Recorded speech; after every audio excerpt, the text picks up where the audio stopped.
সুশীল সমাজকে, সাংবাদিক বিন্দুকে আন্তরিক ধন্যবাদ জানাচ্ছি যে আপনারা একটা প্ল্যাটফর্ম অন্তত তৈরি করতে পেরেছেন, যে প্ল্যাটফর্মের মাধ্যমে আজকে আপনারা 10 জন এই প্ল্যাটফর্মে যুক্ত হয়েছেন। আমি আশাবাদী উইদিন 3 মান্থ আপনাদের সংখ্যা 1000 ছাড়িয়ে যাবে। আপনারা যখন এই সামাজিক আন্দোলন গড়ে তুলবেন তখন মাদকাসক্ত মাদক ব্যবসায়ীরা কোণঠাসা হয়ে যাবে সমাজে। আস্তে ধীরে ধীরে তখন আমাদের সমাজ মুক্ত হতে শুরু করবে। ব্যবসা করেন, তিনি ভিন দেশ থেকে ভিন গ্রহ থেকে সেখানে ব্যবসা করেন না, তিনিও আপনার পরিবার পরিচিত জনেরই একজন।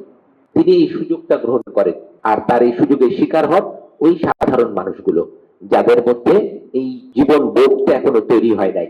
ফলে তাকে এখান থেকে ফেরানোর জন্য পারিবারিক সামাজিক আন্দোলনের কোনো বিকল্প নাই। এখন আমি যে পরিকল্পনাগুলো জেলা পরিষদের পক্ষ থেকে আপনাদের সাথে কুসুরবাসীর সাথে একসাথে কাজ করতে চাই, সেই পরিকল্পনাগুলো হাজির করছি।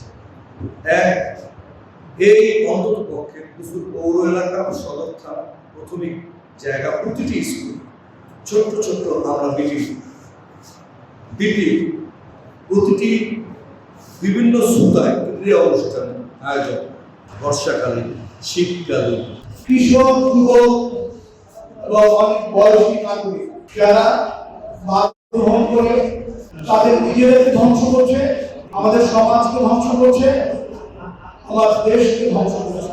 মাদকের বিস্তার রোধ করার জন্য যারা আন্দোলন করবো, এই আন্দোলনকারীরা কারা এবং কাদেরকে আমরা নির্ধারণ করবো, এটা কিন্তু আমাদের সচেতনভাবে বিচার করতে হবে। মাদক নিয়ন্ত্রণ করতে হলে আমি যতটুকু ভাবি 60% সহযোগিতা প্রশাসন, 20% গার্জিয়ানের আর 20% না বলে আগামী 3 মাসের মধ্যে পিরোজপুর জেলাকে আমরা মুক্ত করবো, এই ধরনের একটি স্বপ্ন নিয়ে আমরা চলছি, যেটি সবার সহযোগিতায় বাস্তবায়ন করা